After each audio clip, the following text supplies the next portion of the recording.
if you need to get health information or treatment, you start with the correct procedure. The first thing is to go to a health facility and get checked. You look for a doctor or a clinic or a health facility to get checked. That's where you, if you're unwell, that's the first stop of entry. But of course, online, there are very many sources of information. We can, for instance, use TV medical drama programs. Because the guy has a laptop and does a lab A lab coat coat, and a yeah. stethoscope, does that mean The that doctors. information is correct? You get what I mean? Yeah. So it should actually be treated as such. So your search for a qualified health professional starts with what are the regulations. And for Kenya, for instance, it's very simple. The list of doctors, for instance, would be who are eligible to practice, let's say, would be gotten from the regulator's website, which is Kenya Medical Practitioners and Dentist Council. If you needed to know if someone, for instance, is a clinical officer, you have the Clinical Officers Council. They have a list for the same. If you need to know a nurse, then you have Nursing Council of Kenya. So there are various levels of, and any other practitioners that you may need to confirm their identity, because there's a legal licensing process for doing the same.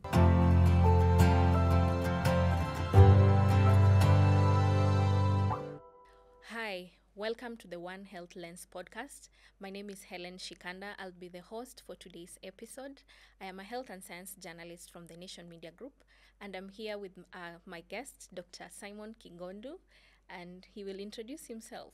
Thank you, Helen. My name is Dr. Simon Moshara Kigondu. I am a consultant gynecologist, and on TikTok, I am the dancing doctor. I think the topic today involves both health and TikTok.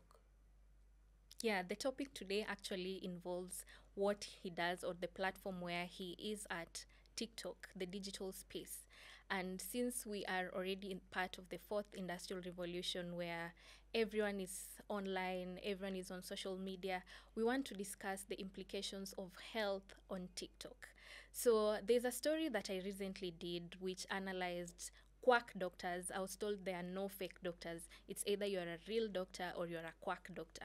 So there are some quack doctors who label themselves as medical influencers who are on TikTok, and they have lots of health information which could not be true. So we are here just to discuss the implications this has on our healthcare system, on our health, on your health. So when you get information online, what are you supposed to do? So Dr. Kingondu, how can people tell that this person sharing health information online is a quack? Thank you very much, Helen. And some of us who aged, so to speak, did Shakespeare. Did you do Shakespeare? No, I doubt, yeah. And one of the quotes of Shakespeare was, "What's in a name?" So, what's in a name? A name is a very important aspect to identity. And therefore, when you describe health personnel, then it is important to start with the description of the name. So a doctor has very specific qualifications, and part of it comes from, okay, went medical school and did this curriculum, this amount of knowledge was taught, and they qualified from the medical school, did maybe internship, so to speak. And then you're given the title doctor, and you are licensed to do doctoring or medicine. There are others, people in health, who have specific roles. For instance, nurses, they may have training in a specific field, nursing, and you may have clinical officers, and they are clinical officers in a field. But then you also have other people who practice, so to speak, health, like witch doctors. So a title of a witch doctor would actually point to what your profession is. Yeah. And then Finally, we have pretenders. So there are people who pretend to know medicine, yet they don't know. They pretend to practice what their scope of practice or they are not trained to do for various reasons, for money, for because of they've seen it. For instance, if you have a person who has been working in a hospital for long and he has been a sweeper, let's say. But because he has been seeing people injecting, then he says he also knows how to inject and goes out to his village, opens a hospital, and people know he's been working in the hospital. And then he starts injecting people. Then that's a quack. Yeah, a quack, because he's purporting to do what he's not trained for. So it's very important to get the name right. Yeah. So you said it's important to get the name right. So when I'm on TikTok, I just go there to consume information. And let's say I have a problem, a health problem, and I'm desperate looking for an answer. Yeah. I don't have money to go to a hospital. And then I see this medical influencer online. They have a lab coat, they have a stethoscope, and they are sharing health information. Should I take this information as it is, or what should I do as a person? So first, if you are need to get health information or treatment, you start with the correct procedure. The first thing is to go to a health facility and get checked. You look for a doctor or a clinic or a health facility to get checked. That's where if you're unwell, that's the first stop of entry. But of course, online, there are very many sources of information. We can, for instance, use TV medical drama programs because the guy has a laptop and does a lab coat and a stethoscope. Does that mean that information is correct? You get what I mean? Yeah. So it should actually be treated as such. So your search for a qualified health professional starts with what are the regulations. And for Kenya, for instance, it's very simple. The list of doctors, for instance, would be who are eligible to practice, let's say, would be gotten from the regulator's website, which is Kenya Medical Practitioners and Dentist Council. If you needed to know if someone, for instance, is a clinical officer, you have the Clinical Officers Council. They have a list for the same. If you need to know a nurse, then you have Nursing Council of Kenya. So there are various levels of, and any other practitioners that you may need to confirm their identity, because there's a legal licensing process for doing the same. So on TikTok, for instance, and other social media pages, then you take the information with a pinch of salt. But should you want to get to know whether that person is qualified or not, then you need to look at the relevant regulatory places for you if you want to relate with that content at a professional level. Yeah. You mentioned that you are a gynecologist, and based on the analysis that we did, we found out that most of these medical influencers target women issues, mostly gynecological issues. So women go desperately, maybe they want to get pregnant and someone is selling something, maybe at a herbal sort of medicine, or they're just saying something that they perceive to help women, but these are people who are not actually gynecologists. And to make matters worse is that these people charge consultation fee, which ideally a doctor should do. So what are the regulations in Kenya to curb such things? Yeah, so women problems are actually the most probably you would see on social media. Why? Because women generally tend to seek help. Yeah? And women also generally have issues that a lot of times would need health advice. Starting from very young, then you'd have issues of menstruation, period pains, and all. After that, you would probably be wanting to conceive, have a baby, and maybe some people may not be able to, and therefore those issues are need medical help. Is menopause. There are all sorts of issues that come with that and that would need help. Women are also more expressive, therefore, they would go out there to seek this advice.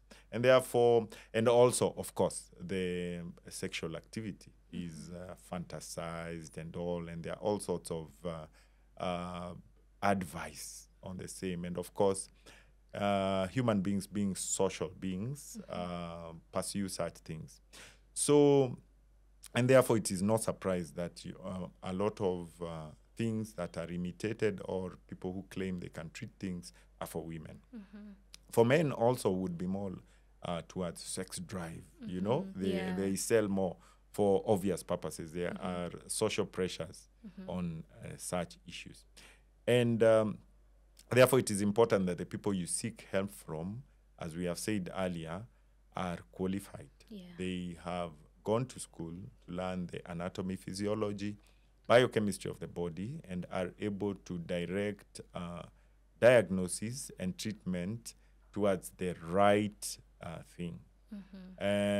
Of course, because a lot of the women problems, so to speak, people are desperate and they would give anything to get help from it.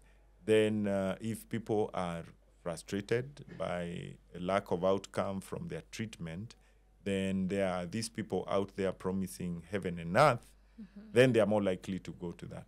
As a result of that, we as gynecologists at the tail end of the treatment usually end up getting the woman, for instance, who has spent all her money and finally nothing has happened, and then they come to us when a lot of, actually almost all their money has been sent. And then you have to start from scratch, and when you need to send people for investigations, their money has been spent on things that may not have given them a good outcome. So you cannot stop human beings from going to do what they want to do, but it is important for the health professionals to actually come out there and it's almost like you're competing. Give the correct information. Because when you're asking this woman, for instance, where she got her information, it was on TikTok. So we'll ask the health providers, are you on TikTok? Are you an alternative to that woman? So that when she says, oh, there is the dancing doctor here, maybe he can help.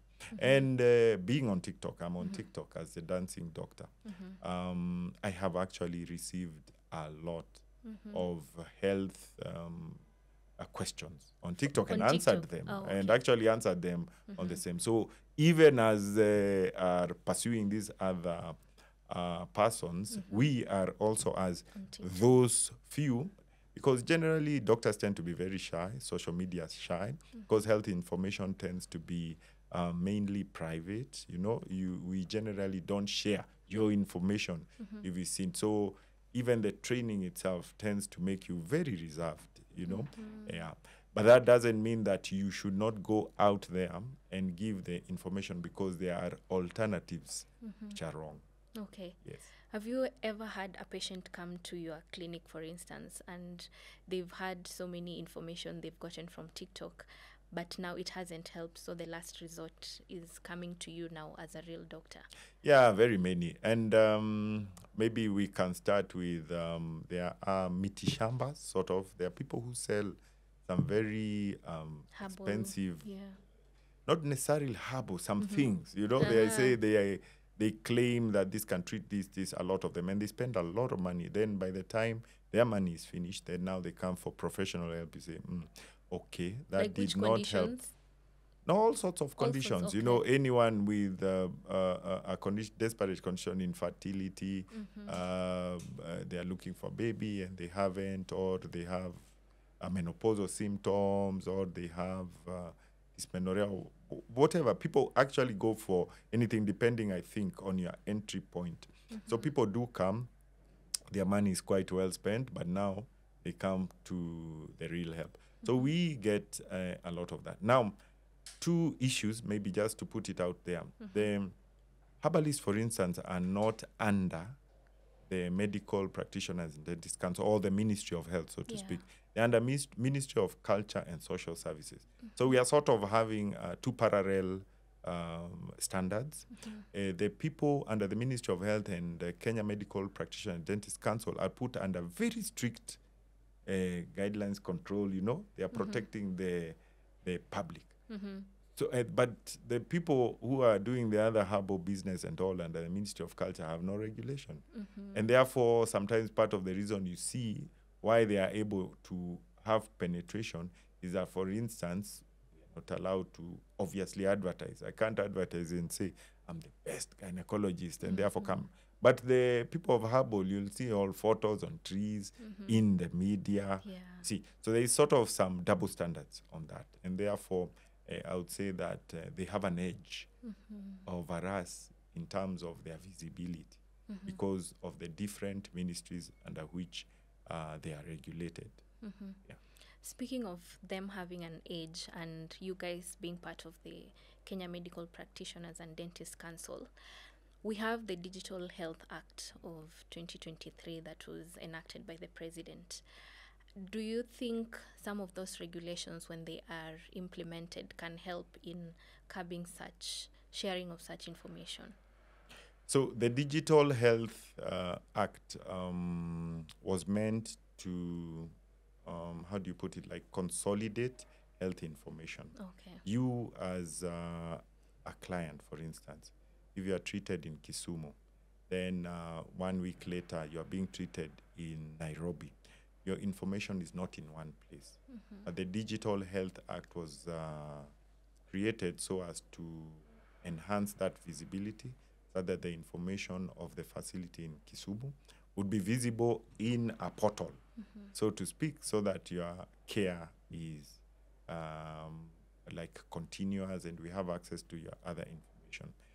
The Digital Health Act and Social Health Authority and all do not cover herbalists. They do not cover, they do not address quacks, for instance. And therefore, it's more formal. In the formal sector, the people sort of under the Ministry of Health. And therefore, does that Digital Health Act help with quacks? Probably not, but also probably yes, because they presuppose that all the people who are allowed to treat people would probably be in that system, so that someone who is not allowed or licensed to treat people may not have access to that portal, because everyone has rights. And we're actually using the sort of digital health portal. For instance, in Murang'a County, they don't use paper. And someone seen in one facility in Murang'a County, the information is available in the next facility should they require to be seen or referred, for instance, you see. And therefore, maybe those restrictions could be what we tell people. If someone cannot access that information, then he's probably a quack. Yeah. Okay. We say that information is power, but misinformation has come to take that power from people who consume information online. So what can you propose in terms of people learning how to sift real from fake in terms of the information that they take online? Yes, it's very difficult nowadays to choose between what is correct information and what is not correct information. So the first advice would be that the first thing is to identify the source. Your source is very important. If these are people qualified, like they are qualified doctors, for instance, then you've already sieved off a lot of issues. They're more likely to be giving you correct information. So I think the role of the public is verification as the first step. And verification, again, online can be very difficult because there is, nowadays we have all sorts of AI, deepfakes, and impersonation, and it might be difficult to really separate that. So our rallying call is know your doctor, look for his information from the relevant sources, which is generally the regulator. And now you can assess that information from there on. Secondly, is to actually go to the people who are licensed to practice medicine, for instance, and ask them physically, because a lot of online information is exactly that, and it might be difficult for someone who is not trained in that field, for instance, to identify correct and wrong information.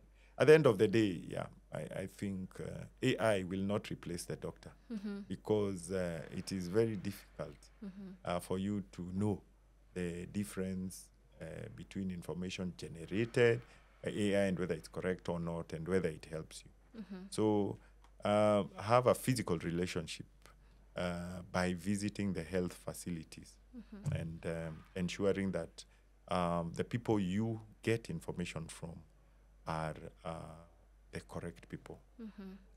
Speaking of AI, when I was doing my investigation for this story, I spent so much time on TikTok, like trying to join the TikTok lives for these people.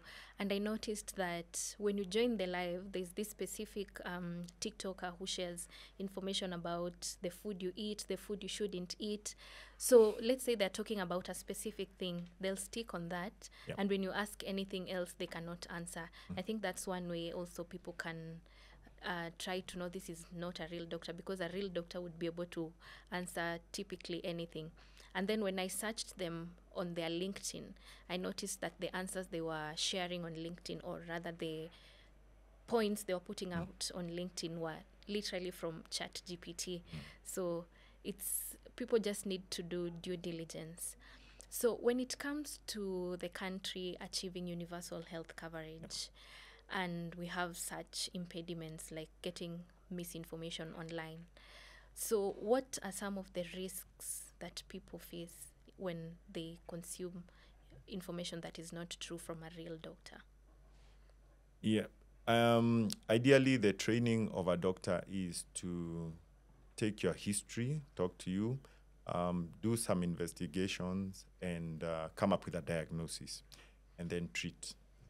Your treatment can only be correct if you have the correct diagnosis. And therefore, it is very important that you, from the onset, get the correct diagnosis. We've seen people who have done hopscotch, and you are treated, and then you go again, you're not getting better, you move to the next one, you move, and finally, by the time you go to a correct health facilities, then you are very sick, and maybe the disease is advanced, so to speak, but you've taken too much time before reaching the end. So we need to address some of the factors that lead to you not being able to access quality healthcare from the beginning. The most common is, of course, finances. Yeah, and finances, we are trying to do healthcare financing, that healthcare facilities, for instance, are financed. But for the person themselves, Kenya is trying to use insurance model, and I'm sure you know about Social Health Insurance Fund, and the three funds that were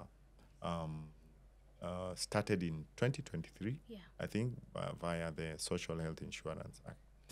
So the government has two funds. It is supposed to fund the Emergency and Chronic Illness Fund and the Primary Healthcare Fund. So if those are well funded, then people would be able to get the primary care at without financial distress.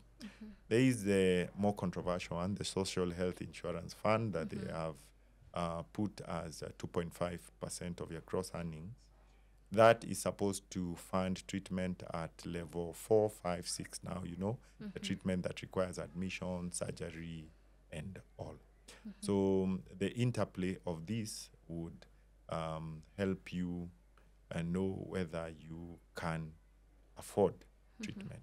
So if people have registered for this, then to some extent they may be able to get access to treatment.